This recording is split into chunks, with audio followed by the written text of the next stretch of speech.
है करने जा रही है, जिसमें हम लोग का जो मांग है वो ये है कि हमने वर्षों से सरकार को डिजिटल किया है, वर्षों से सरकार में सेवा दिया है, लेकिन सुरक्षा के नाम पर हमें आज तक कुछ भी नहीं है। हम असुरक्षित महसूस करते हैं अपने आप को, जबकि बिहार सरकार के अंतर्गत जितने भी कार्य योजना है उसको जमीन पर सफलभूत करने में हमारी जो है ये कहिए कि हमारी खून पसीना जो है एक हो जाती है। रात रात भर हम काम करते हैं और 24 घंटा काम करने के उपरांत जब हमारी छोटी सी गलती होती है तो हमारी जो व्यवस्था वो स्वतः समाप्त कर दिया जाता है। तो इस सुरक्षा के दृष्टि से हमारी जो मांग है वो हमें सेवा सुरक्षा और 4 मांगों को लेकर के हम लोग जो है उपस्थित हुए हैं, जो संवैधानिक मांग है। और राहुल सिंह सर के पत्र में स्पष्ट लिखा हुआ है कि सरकार को इसमें बेल्ट्रॉन डाटा एंट्री ऑपरेटर के द्वारा हम लोग जो है कार्यरत है। बेल्ट्रॉन डाटा एंट्री ऑपरेटर है, program writing boy, girl stenographer, ये हम लोग कार्यरत वहां से होते हैं। सारी प्रक्रिया जो है बेल्ट्रॉन के द्वारा होता है। जब हमारी नियुक्ति की व्यवस्था होती है तो वो सीधे उर्मिला की ओर अग्रसारित कर दिया जाता है, जबकि वहां उनका कोई व्यवस्था नहीं है। और स्पष्ट हुआ है कि वेतन के मामले में भी उनकी कोई व्यवस्था नहीं है, क्योंकि सारा बेल्ट्रॉन के पास आता है और बेल्ट्रॉन उसको सिर्फ ऐसे रखे हुए है ताकि वो इधर से उधर ट्रांसफर करे। लेकिन इसके लिए सरकार में जब हम कोषागार में हम कर्मी के द्वारा पूरे बिहार के रेगुलर कर्मी का भुगतान किया जाता है और हम ही कर्मी को भुगतान करने के लिए आप बाय प्रोसेस कर रहे हैं, इस चीज को हम लोग को मुक्त किया जाए, हम लोग को डायरेक्ट विभागीय भुगतान किया जाए एवं जो भी व्यवस्था है सुरक्षा है वो हम लोग की व्यवस्था में आएंगे और बाकी बताएंगे। हमारे राहुल सिंह कौन है? राहुल सिंह सर जो है वित्त विभाग के सचिव रहे और पूर्व निवर्तमान जो हमारे प्रबंध निदेशक रहे हैं, और उनके द्वारा जो है पत्र के माध्यम से स्पष्ट तौर पर ये लिखा हुआ है, आप सब देख सकते हैं।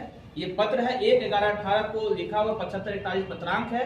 इसमें इन्होंने गणना जो उस समय में हमारी संख्या थी उसकी गणना 8,000 थी, जिसमें 50 करोड़ वहां लिखित है कि 50 करोड़ का जो है बचत होगा सरकार को, ये जो व्यवस्था है। और बेल्ट्रॉन को भी पेनल्टी देना पड़ता है क्योंकि ससमय भुगतान कार्यालय से नहीं आने के कारण उनको ईपीएफ ईएसआई कटौतियों में पेनल्टी देना पड़ता है, जिसको मुक्त करने के लिए उन्होंने बताए थे कि जो बीपीएसएम जो एक्जीक्यूटिव असिस्टेंट कार्यपालक सहायक के तहत जो है जैसे भुगतान डायरेक्ट होता है उसी प्रकार इन लोगों को करने में सरकार को 50 करोड़ की बचत, अभी वर्तमान में लगभग 125 करोड़ से अधिक की जो है सरकार को बचत होने होगी। फिर भी ये व्यवस्था क्यों और सोचती व्यवस्था क्यों?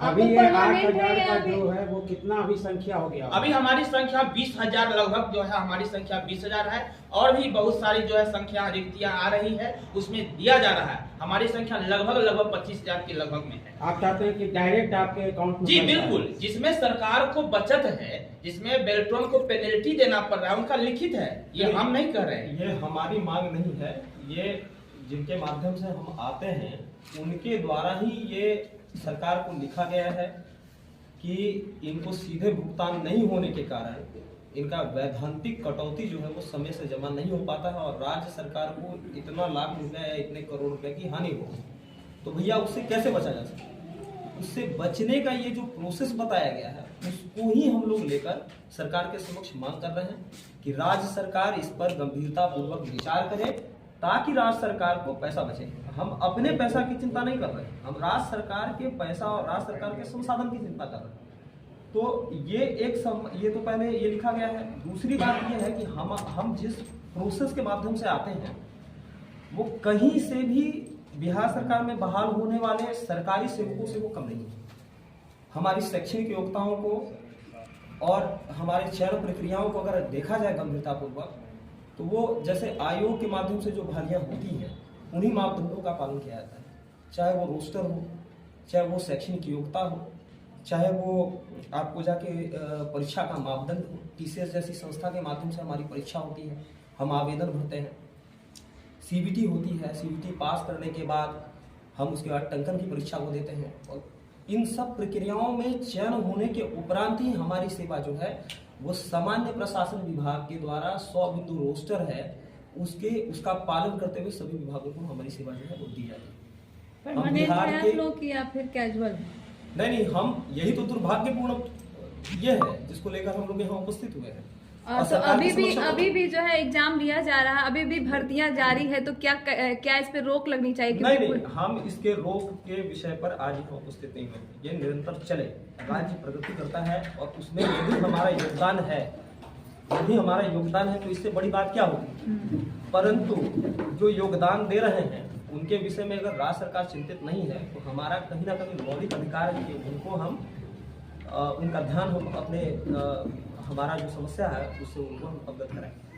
तो इन्हीं सब विषयों को लेकर हम लोग कल, चूँकि रविवार है, हम लोगों ने ये तय किया है कि राज्य सरकार के समक्ष हम अपनी 4 सूत्री मांगों को लेकर उपस्थित होंगे, जिसमें सेवा सुरक्षा, सेवा वापसी से पूर्व अपील का प्रावधान और सीधे विभागीय संविदा नियोजन बिना परीक्षा और बिना शर्त, क्योंकि परीक्षा ऑलरेडी हम लोगों ने दे रखा है हमारा। फिर आप लोगों को एग्जाम देना है अभी? हाँ, ये एक और एक है अभी। ये परीक्षा किस लिए ली जा रही है? जी अभी चूंकि हम लोग आउटसोर्स हैं और सूचना प्रौद्योगिकी विभाग के द्वारा एक सूचना प्रौद्योगिकी संवर्ग नियमावली बनाई जा रही है, जिससे नियमित बहालियां होंगी कंप्यूटर ऑपरेटर, प्रोग्रामर और आईटी मैनेजर वगैरह की।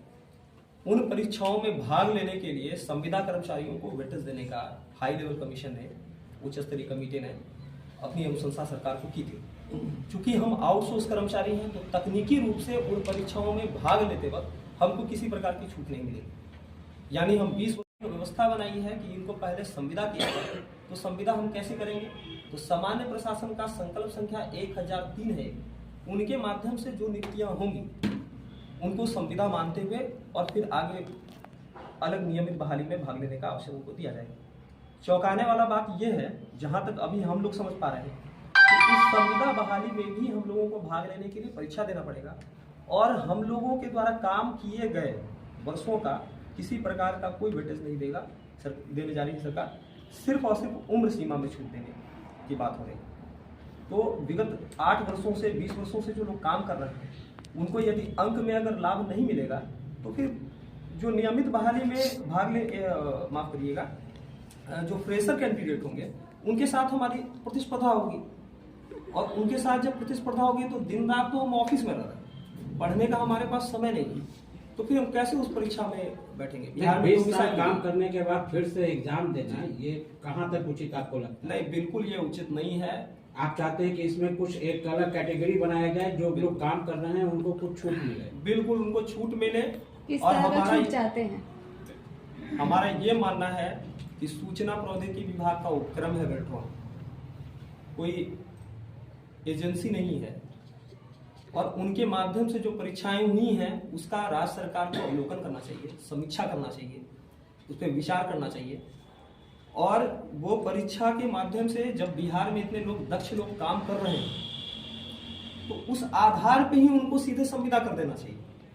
फिर कोई प्रश्न ही नहीं है, हम सीधे संविदा होंगे।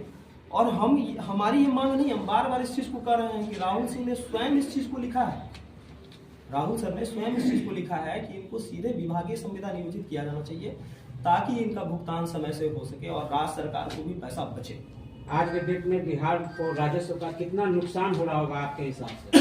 देखिए, जिस समय ये लिखा गया था चिट्ठी सरकार को, उस समय हमारी संख्या 8000 थी और 50 करोड़ रुपया वार्षिक क्षति का जिक्र उसमें किया गया था। आप अनुमान लगा सकते हैं कि 20,000 वर्तमान में हमारी संख्या है और ये संख्या रुपयों का कहां तक जाएगा, तो ये दुगना हो गया मेरे ख्याल से। एक 50 करोड़ समय था, 1 अरब रुपया अभी मानकर चलिए। 1 अरब रुपया का वार्षिक बचत राज्य सरकार को होगी, हमको नहीं होगी। कल जो आप लोग धरने पर बैठ रहे हैं तो उसके पहले आप लोग अपने विभाग के या फिर किसी अधिकारी से मिले जाकर के कि आप लोग धरने पर जा रहे हैं, उसका कुछ नुकसान फायदा? देखिए, एक तो कल राजपत्रित अवकाश है, रविवार है और हम लोगों ने आपातकालीन सेवा में जो लोग काम कर रहे हैं, हमारे अध्यक्ष महोदय ने एक चिट्ठी जारी किया है, जो आपातकालीन सेवा में है वो अपने आपातकालीन सेवा का काम जारी रखेंगे। उनको धरना प्रदर्शन में भाग लेने के लिए जो है छूट दी गई है। जो लोग कल पहुंचेंगे उनका संभवतः ऑफिस कल बंद रहेगा और हमारा उद्देश्य सरकार के काम को प्रभावित करना नहीं है। हमारा उद्देश्य सरकार को अपनी मांगों को सरकार के समक्ष रखना है ताकि समय रहते जो समस्या है, जो त्रुटियां हैं, उनका निराकरण करते हुए सरकार हमारी मांग माने और हमको संविदा कर्मी का या राज्यकर्मी का दर्जा दे। अपना परिचय दीजिए। प्रेतोष कुमार पांडे। तो